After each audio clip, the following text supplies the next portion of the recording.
This video goes to the AV rack that I've been building over the last year. It is a fairly long video, but my aim is to explain my choices. I will have chapter markers for the background story, for the rack view overview itself, the evolution and so on, so that you can jump to the sections that have your interest. From a Twitch, YouTube point of view, the rack build is complete overkill. But because I'm also using it for events and concerts, it makes sense to prepare to have the capabilities for every angle that might be needed. But let's jump in.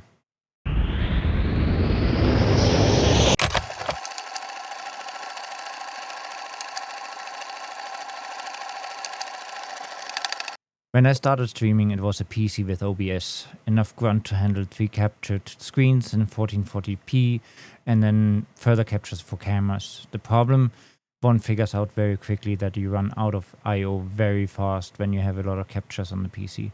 So I pivoted to an ATEM Mini for the cameras fairly early, then to an ATEM Mini Pro to get the multi-view, and eventually to an ATEM Mini Extreme. Even the ATEM Mini Extreme didn't last long. I tended to have 5 cameras, maybe more, media in the form of an Apple TV for drawing and stream, AirPlay, NDI and IPTV, a Google Chromecast for sharing Android content or Chrome web sessions, a guest PC, and so on. So I cascaded the ATEM Mini Pro and ATEM Mini Extreme to achieve 11 ports. They got deck savers fitted, moved under my desk, and I moved to fully control them with Companion like a rack unit. One thing that is annoying with a setup like that is that it takes effort and time to dismantle and set up when you need it for other tasks, like events or concerts. I wanted to build a rack-mounted system for my own office studio, so I didn't have to dismantle my setup every time I'd wheeled the gear out to an event. Additionally, I got to record and stream an event in a fairly big event center last year that clearly showed me the limitations of a HDMI-based setup. The max cable length for HDMI cables, you can't just get long enough. If you have to run a cable to a camera 50 meters away, that's not going to happen. Where I could gap the issue with wireless transmitters, the wireless transmitters introduced other challenges, like periodic interference issues when the house is packed. I had been bouncing between the ideas of a Constellation HD or 4K, minimum a 2ME, as I absolutely wanted Super Source, or an older production studio or broadcast studio unit. I was favoring the older switches despite not having scalers. The lack of scalers is actually an advantage for many reasons. First of all, you'll know immediately if one of your cameras isn't set up right because you won't have a feed. Secondly, the scalers can introduce delay, even if they aren't scaling. And most importantly, you can't timecode jam the Constellation units. That's a feature that's disappeared with the introduction of the Constellation series. Doug Johnson had suggested that between the production studio and the broadcast studio, if possible, the broadcast studio would be a better pick because it has the advanced chroma green screen features. While I had been thinking that a production studio probably was better as it has at least some HDMI port and isn't SDI only. Another advantage of the production studio and broadcast studio switches is also that they can rotate the camera feed in the DVE in 1 degree increments. All the later ATEM switches don't have that feature. It comes handy sometimes. Around last summer, I came across a deal for 2 of the old ATEM broadcast studio switches that I simply couldn't pass up. A plan was forming. They were available locally, unboxed but never used in production, and the right price. Actually quite the bargain. I bought both and sold the second one on eBay for a profit that left me the remaining one for very little money. As a result, I had more funds for other kit, and it was said that I would be building for 4K. Mind, you don't need 4K, and you should consider this carefully before you aim at it. Everything will be 4 times more expensive. Everything. But it's nice to have the option. A plan was evolving. I figured that I'd stick the gear in a rolling travel rack opposed to a fixed data center rack, meaning I still dismantled my studio setup when I'd need it for events that need that much grunt. And the setup doesn't require everything to be dismantled, just unhook the cables, close the doors and wheel it into a van. Opposed to the ATEM Mini and everything else packed down in crates and set up from scratch at the venue. The result of the rack that has evolved over the last 12 months is a bit of a monster and comes in 4 modules, of which 2 still are not finalized. Let me show you what I've put together. These are the two main modules of the rack. The top 10U Gator rack is the optional media rack, while the bottom 16U tone rack has all the main components. At the very top, we have a CTEC monitor with HDMI and SDI. This is mainly used for the Mac that resides in the lower rack, but can be used for anything really. Below it is a fan unit that only can be seen from the back.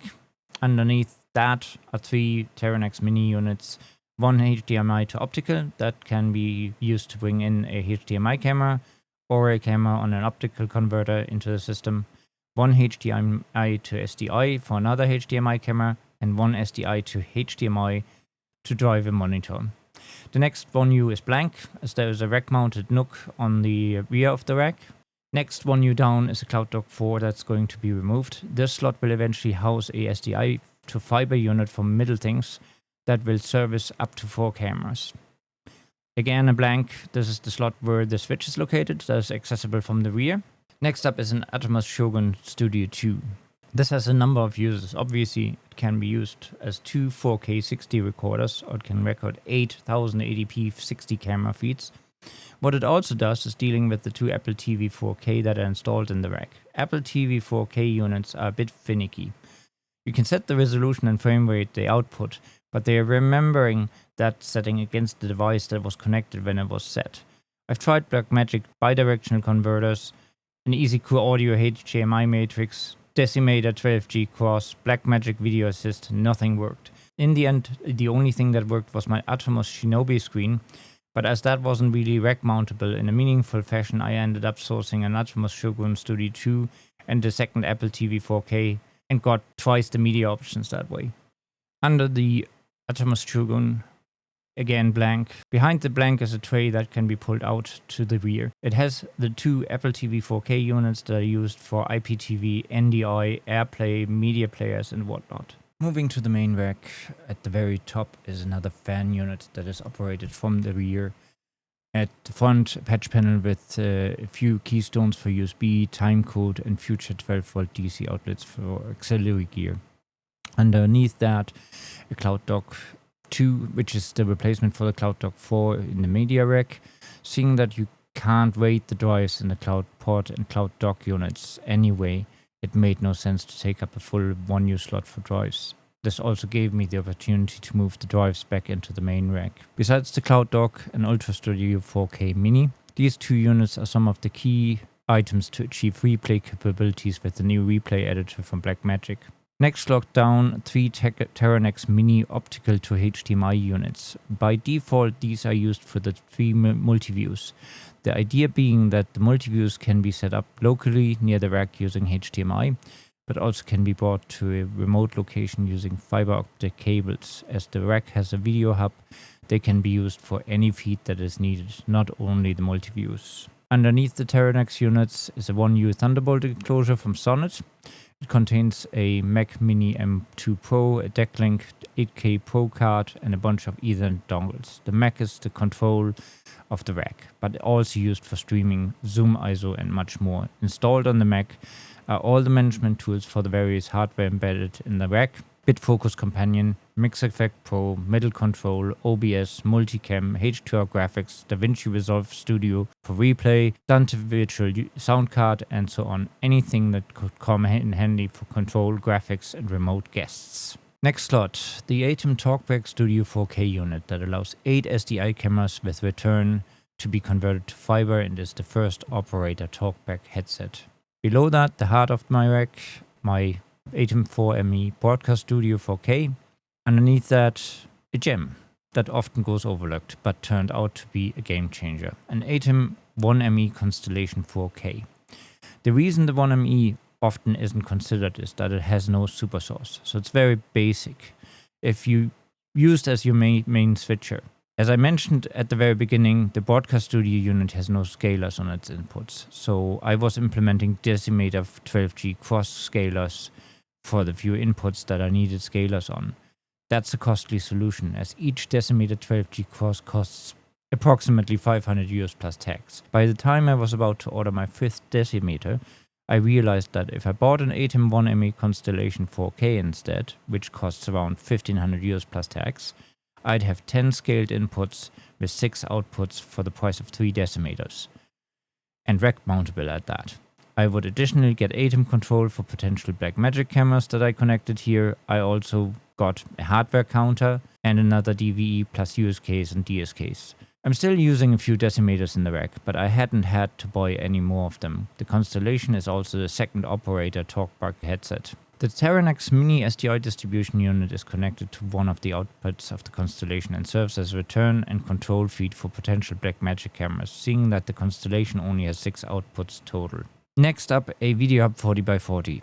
I originally had bought a Video Hub 20x20, both because I didn't have the funds for 40x40 at the time, and also because I figured it might be enough. I ran out of ports within a month. The Video Hub allows me to scale the fact that the Broadcast Studio only has 20 SDI inputs opposed to its contemporary Constellation equivalents. It's also the reason that I can patch any video feed to the HDMI and fiber outputs at the rear. Another further 1U slot down is the heart of the TalkBack implementation in this rack. Studio Technologies Dante intercom audio engine that allows for an up to 16 channel Dante party line. It combines the TalkBack from the camera operators on the TalkBack Studio 4K above with the camera operators on the 1ME Constellation, a Holyland Solidcom C1 wireless TalkBack system, and the TalkBack from the audio crew from the audio rack, all neatly tied together via Dante over Ethernet network. Left from it, the Studio Technologies Model 545DC, which converts two-wire Clearcom style interfaces into Dante. This is how the Holyland Solidcom TalkBack system gets connected to Dante. I had first tried to use the USB interface of the Holyland hub connected with the Mac and Dante Via, but that turned out rather unreliable. Dante Via is unfortunately not reliable enough, especially the Mac implementation. The 1ME Constellation is also tied into Dante this way, as it has a 4-wire connection to the Holyland hub.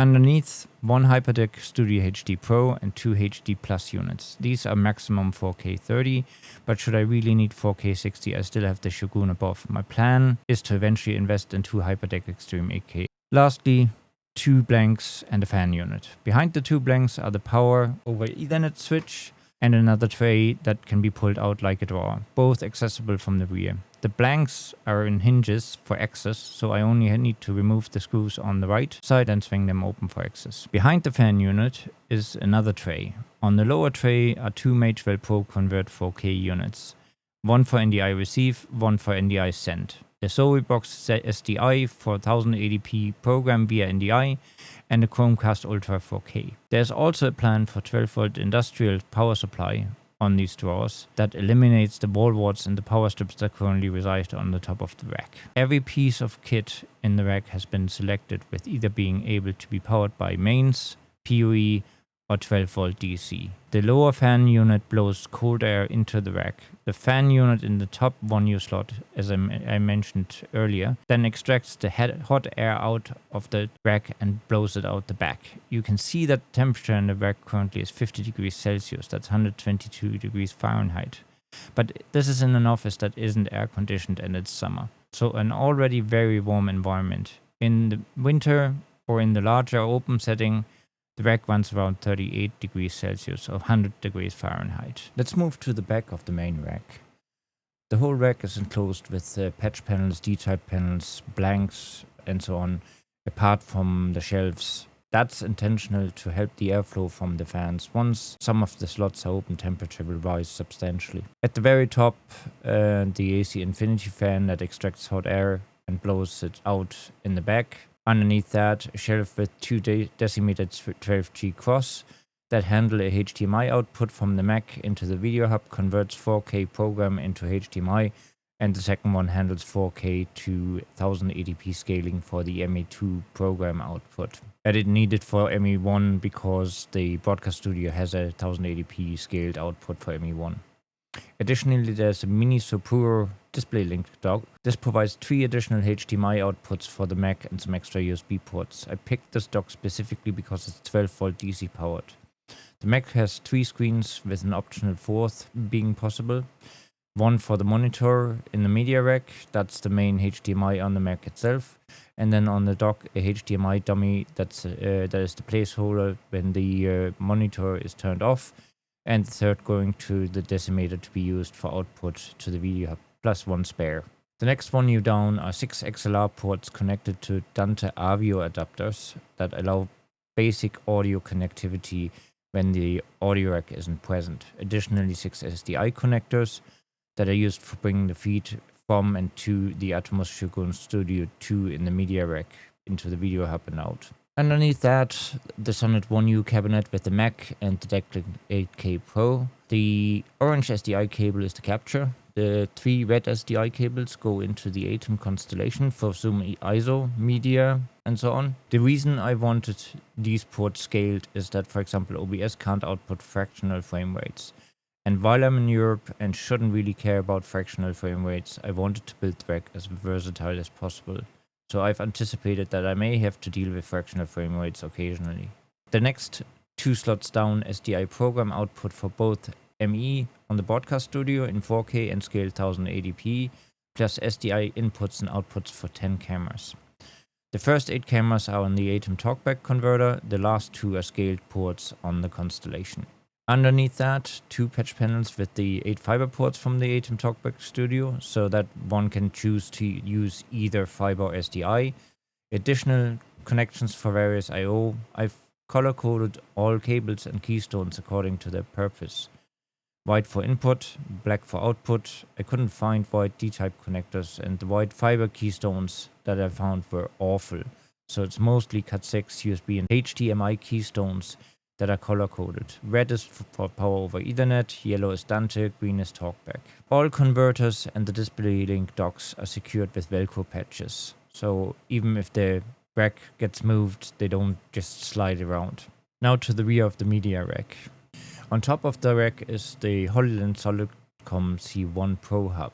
It has the 3rd wired operator headset connected. This connects to the Atom Constellation, and it also connects to the Studio Technologies Clearcom to Dante adapter. In the top slot, the monitor, then another AC Infinity unit that extracts hot air and blows it out the back.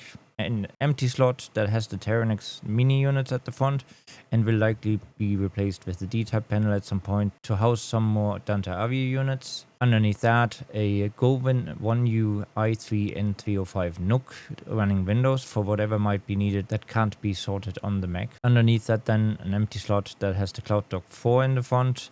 This is where the Middle Things 4-way fiber converter is going to live once I acquire that. Another microchip switch. Every rack apart from the stage box has their own power over Ethernet switch, and each rack gets fiber connected to each other using 10 gigabit.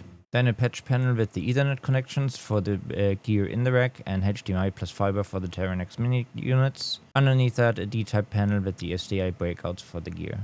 Also, every rack has a 12-way C13 PDU, so that each rack module only needs one cable to be plugged to get powered. Oh, and the joystick on top, that's used for PTZ control using middle control, which runs the Mac. The third module is an unfinished audio rack. It has a Behringer wing rack, a Focusrite Scarlett 18i20, and a switch in it for now. My plan is to add 2 Tascam 64 channel recorders and a Focusrite Red 8 line or Red 16 line. The wing rack connects via Dante with everything else in the setup. Program output from the broadcast studio is piped into Dante using a Dante Avio AS3 dongle on one of the Terranex mini modules. There's also plans for Waves module, which already is in the post. Having both Waves and Dante in the wing rack unfortunately means eliminating the live recorder module, hence the future need for the Tascam recorders. On top of that, the stage box. At the moment there's only one in-ear monitor unit installed here. The aim is to have 4, so either 4 stereo IEMs or 8 mono ones. At the back, a D-type panel with the 2 Ethernet connectors for AS50 and the XLRs for the IEM. Additionally, a Behringer SD8 that also adds Ultranet to the wing, as that's pretty much the only I/O that was omitted from the wing lineup.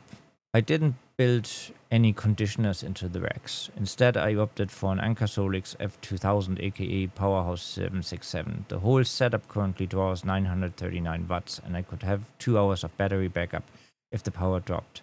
With an external extension pack, I can double that. I picked this particular model as it's the least noisy one, and its size and weight are just about acceptable. The unit weighs 30 kilos or 67 pounds. Failover is instant with no impact to the AV gear. To the left of the main rack, the multi-view from the Constellation. On the TV in the back, I have the multi-view from the ME1 of the broadcast studio, and a monitor at my desk has the ME2 multi-view. These would obviously be on individual monitors if out on an event. Control of the rack is using the replay editor for replay, an ATEM micro panel using BitFocus Companion. I have another video on how that's implemented, and it controls both ATEMs. Additionally to Stream Deck XL, also on Companion, I have another video on how to group those so that the pages switch in union. Links for both videos will be at the end of the video. The Stream Decks and the micro panel do not have to be near the rack. They can be connected to Raspberry Pi running Companion satellite, so they can actually be positioned elsewhere. The replay editor has to be near the Mac and the Outtro Studio. That sort of has always to be near the rack, really. Last but not least, the support rack. The front door, which I have removed at the moment, can double as a table that hooks either to the left or the right of the rack. Each drawer contains bits and pieces that may or may not be needed at an event. The first drawer has the ATEM micro panel when transported, keyboard and mouse for the Mac, essential cables, spare AVIOs, the IEM body packs, fuses, the 2 remotes for the Apple TV units, and the 12-volt industrial power supply that I haven't installed yet. In the second drawer we find audio recorders, converters, video senders, power supplies, and so on. The third drawer houses the Holyland Solidcom headsets, microphones, well, pretty much most headsets anyhow. And the bottom drawer has mostly batteries, V-mounts, NPF, power banks, whatever might be needed. I hope this was informational. I'm working on some more detailed videos on portions of the rack, like the 2-way talkback on the wing, as most other videos on talkback for audio often only cover the microphone portion.